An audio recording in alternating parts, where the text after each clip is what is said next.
నమస్తే రమ్మగారు. నమస్తే జయ. రమ్మగారు, దేవి నవరాత్రులు మొదలవుతున్నాయి. నవరాత్రులకు సంబంధించి అమ్మవారికి ఒక్కొక్క రోజు ఒక్కొక్క అలంకరణ చేస్తారు. ప్రతిరోజు ఒక ప్రత్యేకత ఉంటుంది కదండి. అసలు ఎవరైనా జరుపుకోవచ్చా?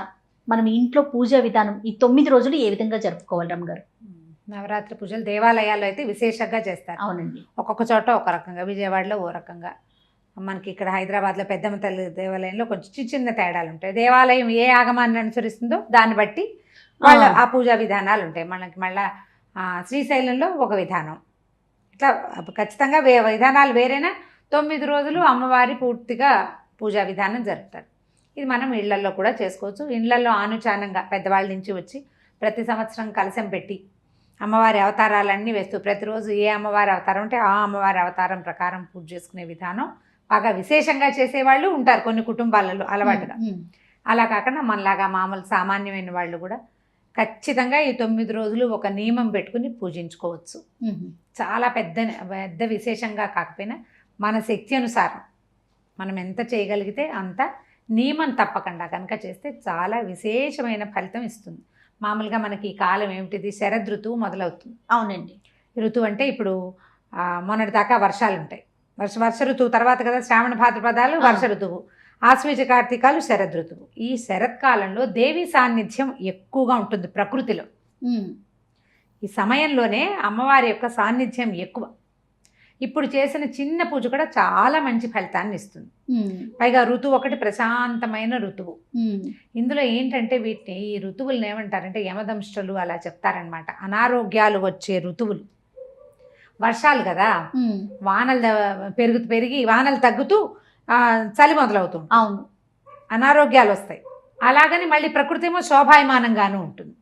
ఈ రెండింటిని బ్యాలెన్స్ చేస్తూ మనం కొన్ని నియమాలతోటి కొంత పూజా విధానం చేసుకుంటే చాలా రకాల సత్ఫలితాలు వస్తాయి. అంటే ఆడవాళ్ళు, మగవాళ్ళు, పిల్లలు, పెద్దవాళ్ళు తేడా ఏం లేదు.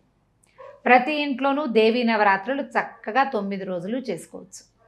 10వ నాడు విజయదశమి అపరాజిత దేవి పూజ చేసుకుంటాం. మొదటి రోజును మొదలుపెట్టి ఈ దేవాలయాల్లో చేసిన విధానంగా చేయకపోయినా మనకి ఏది వస్తే అది దాంతో మామూలుగా సాధారణంగా అమ్మవారికి ఏం చదువుకుంటారు, అందరూ కూడా లలితా సహస్రం చదువుకుంటారు, దేవి ఖడ్గమాల చదువుతారు, లేకపోతే దేవి త్రిశతి చదువుకుంటారు. ఈ 3 కాకుండా చాలా పెద్దదైన సౌందర్యలహరి చదివే అలవాటు కూడా కొన్ని ఇళ్లల్లో ఉంటుంది. మనకు అవి ఏవి రావు, కానీ పూజ చేసుకోవాలని ఉంది. ఒక ప్రత్యేకంగా ఒక స్థలం మామూలు మన దేవుడి పూజలోనే అమ్మవారిది ఒక ప్రత్యేకంగా ఒక కొత్త పటం కానీ ప్రతిమ కానీ పెట్టుకోవటం. తొలి రోజున పాడ్యమి నాడు బొట్టు పెట్టి మొదలు పెట్టుకోవడం. ఉభయకాలాలు పూజ చేస్తే చాలా ఫలితం కనబడుతుంది 2 పూటల. ఒకవేళ ఉద్యోగస్తులు చేయలేని వాళ్ళు తప్పకుండా ఒక పూట చేసుకోవచ్చు. సాయంకాల పూజ చాలా అత్యద్భుతమైన పూజగా చెప్తారు. సాయంత్రం పూట పొద్దున ఆఫీస్కి వెళ్ళిపోయినా కూడా సాయంకాలం చక్కగా దీపారాధన చేసుకోవటం, మంచి బట్టలు ఉతికిన కొత్త బట్టలే అక్కర్లా, ఉతికిన బట్టలు శుభ్రమైన బట్టలు, మడి కాదు కావాల్సిన శుభ్రత నియమము అది కావాలి. సాయంత్రం 6:30కో 7 గంటలకో దీపారాధన చేసుకోవటం. ఏదైనా మనకు వచ్చిన శ్లోకాలు పుస్తకాలు ఏమైనా ఉంటే ఆ పుస్తకం పెట్టుకుని మెల్లిగా చదువుకోవటం. పంచోపచారాలు షోడశోపచారాలు అంటారు. 5 రకాల ఉపచారాలు, 5 అయినా సరే. ధూపము, దీపము, పుష్పము, గంధము, నైవేద్యం. పుష్పంతో ఒక ముందట పువ్వులు సమర్పించడం, గంధాన్ని పువ్వుతోటి అద్ది సమర్పించడం అమ్మవారికి. గంధము పుష్పము ఒకసారి అయిపోతాయి. దీపం పెడతాము, ధూపం వేస్తాము. దీపం ధూపం అయినాయి 3 అయినాయి. తర్వాతది నైవేద్యం. ఏదోను పండు ఫలమో ఏదైనా పదార్థం చేయగలిగితే అదో, వడపప్పు పానకమో, మన శక్తి మేర మన అవకాశాన్ని బట్టి శుభ్రంగా పళ్ళు ఉంటే పళ్ళు, పటిక బెల్లమో ఏదో ఒకటి నైవేద్యం పెట్టడం, హారతి ఇచ్చి నమస్కారం చేయటం. ఇంతే విధానం. దీంతో ప్రతిరోజు నియమం తప్పకుండా 9 రోజులు చేయండి. ఎంత ఫలితం కనపడుతుందో దీని తర్వాత తెలుస్తుంది. ఫలితము అంటే సాధారణంగా మనం ఏమనుకుంటాం, మనకు బ్రహ్మాండం పగిలిపోయే ఫలితాలు అక్కర్లా. సాధారణమైనవి, మానసికమైన ప్రశాంతత, ఇంట్లో ఆహ్లాదకరమైన వాతావరణం, ఏదైనా రావాల్సిన డబ్బులు అక్కడ ఉండిపోయి బాగా డబ్బు వసూలు కాక బాధపడుతుంటాం, ఆర్థిక పరిస్థితులు వెంటనే పైనుంచి పడిపోయినట్టుగా కాకపోయినా నిదానంగా ఈ 9 రోజులు ఎట్లా గడిచినాయో అట్లా మెల్లిగా మన పరిస్థితులు మన చేతిలోకి వస్తాయి. ఇలా ఈ రోజులు మంచివి ఇవి.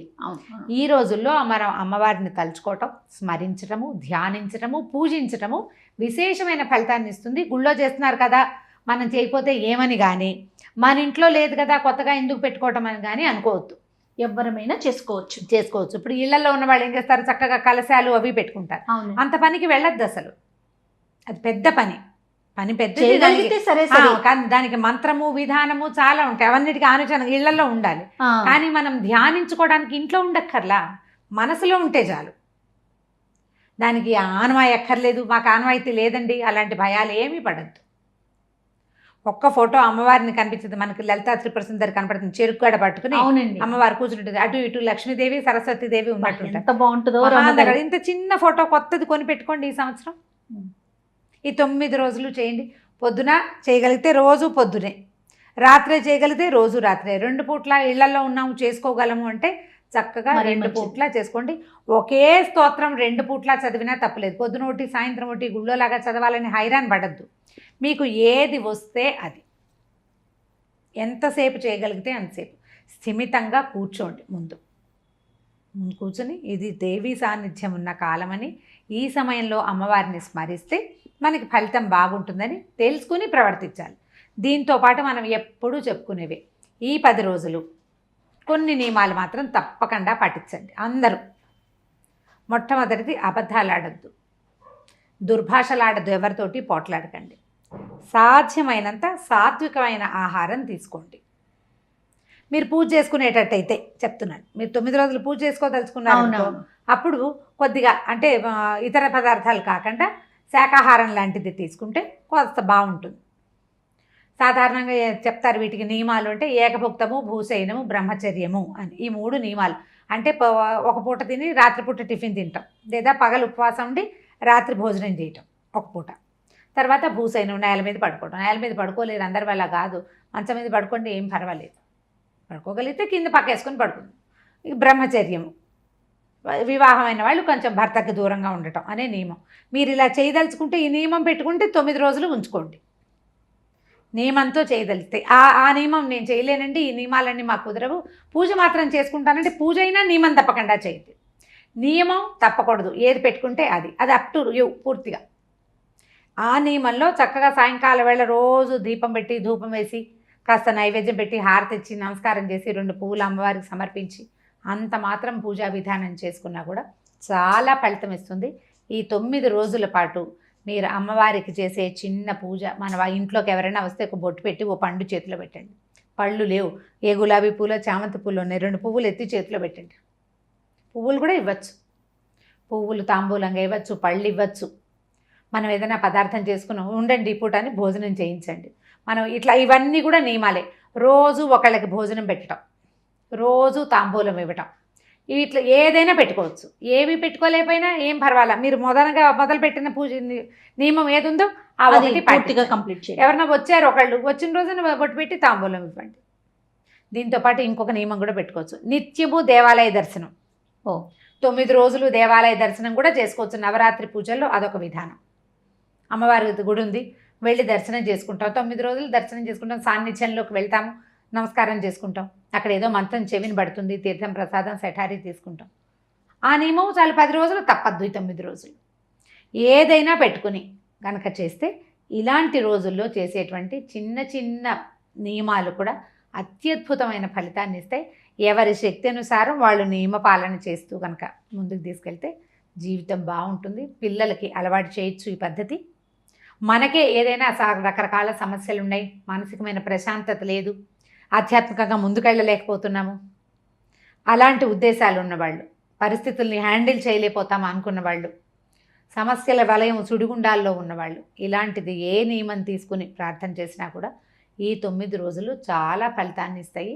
ఆలోచించి మన అవకాశాన్ని బట్టి, మన ఓపికను బట్టి, మన శక్తియుక్తుల్ని బట్టి ఏదైనా సరే ఏదో ఒక నియమాన్ని తీసుకోండి. ఇలా మంచి రోజులు సంవత్సరంలో కొన్నిసార్లు మనకి ఇట్లా వస్తూ ఉంటాయి.